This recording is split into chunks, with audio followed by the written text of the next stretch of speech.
3 निर्दलीय विधायकों पर बड़ा फैसला। विधानसभा अध्यक्ष कुलदीप पठानिया ने तीनों के इस्तीफे स्वीकार किए। तीनों निर्दलीय विधायकों के एल ठाकुर, होशियार सिंह और आशीष शर्मा अब विधानसभा के सदस्य नहीं रहे। विधानसभा अध्यक्ष कुलदीप पठानिया ने कहा, चुनाव के कारण जांच पेंडिंग थी, इनके इस्तीफा को स्वीकार कर दिया। आज से इनका इस्तीफा स्वीकार हुआ है। दल बदल कानून के तहत याचिका पर सुनवाई होगी, लेकिन मुख्य ऑर्डर इस्तीफा स्वीकार करने का ही रहेगा। स्पीकर ने कहा, मैंने दल बदल कानून के तहत सख्त ऑर्डर नहीं किया, इनकी इच्छा अनुरूप ही ऑर्डर किया है। सर, आज जो है आपने सुनवाई की तारीख तय की थी, क्या निर्णय लिया है सर आपने?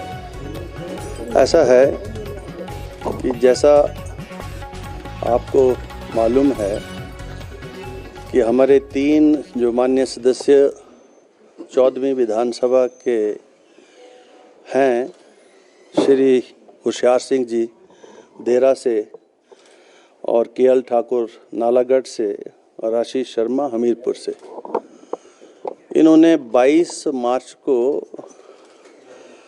विधानसभा की सदस्यता से जो है वो रिज़ाइन किया और वो रेजिग्नेशन जो था 22 को हुआ, 23 को इन्होंने जो है भारतीय जनता पार्टी को ज्वाइन कर लिया और इसकी इंक्वायरी थी। बीच में चुनाव था, सभी और पार्टीज जो हैं, जिसमें एक हमारे पास एक पटिशन भी आई जगत सिंह नेगी जी की तरफ से एंटी डिफेक्शन लॉ में, उन सब की इंक्वायरी करने के बाद जो 3 माननीय सदस्यों ने जो अपने रेजिग्नेशंस दिए थे उनको मैंने एक्सेप्ट कर लिया है और वो तीनों अब जो हैं इस माननीय सदन के सदस्य नहीं रहे। They ceases to be a member of the 14th state assembly from today onwards. तो वो नोटिफाई हो जाएगा अभी और गजट में भी चला जाएगा। तो ये ऑर्डर मैंने अनाउंस कर दिया। क्या सर, दल बदल कानून के तहत कार्रवाई की है या केवल स्वीकार की गई? दोनों के ही निष्कर्ष सेम है।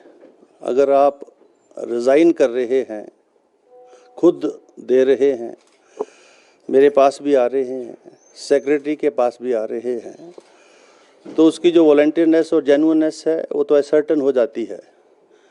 और उसके बाद जो दूसरी पटिशन जिसका जिक्र आप कर रहे हैं, जो एंटी डिफेक्शन लॉ में श्री जगत सिंह नेगी जी ने दी, उसकी भी ब्रीफ इंक्वायरी हमने की है और उसके पर हियरिंग भी है। अभी उस पिटीशन की अभी हियरिंग भी है, फाइनल हियरिंग भी है जिसको मैं जा रहा हूँ।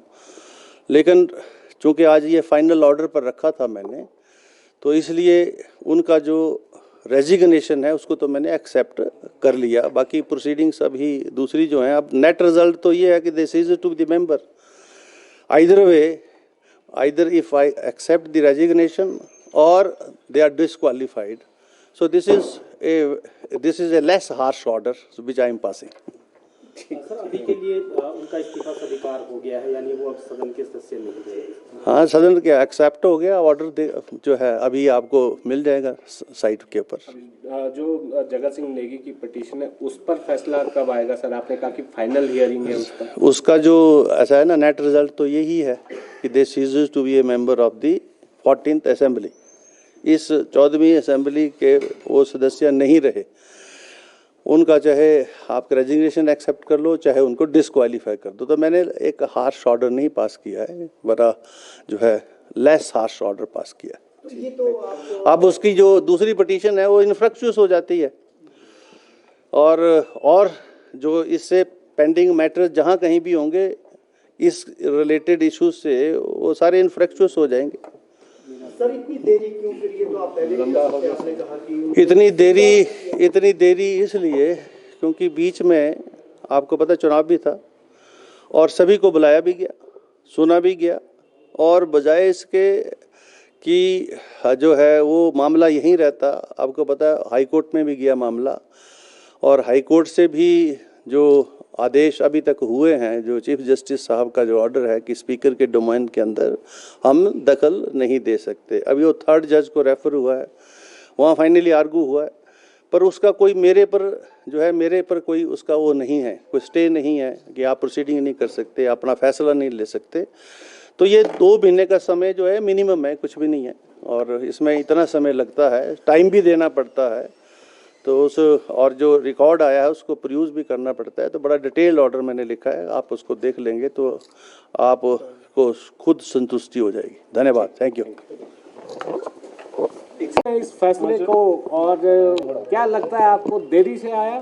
बिल्कुल देरी से आया सही फैसला, देरी से आया सही फैसला। जो कहते हैं देर आए दुरुस्त आए, all is well that ends well, वो वाली कहावत है।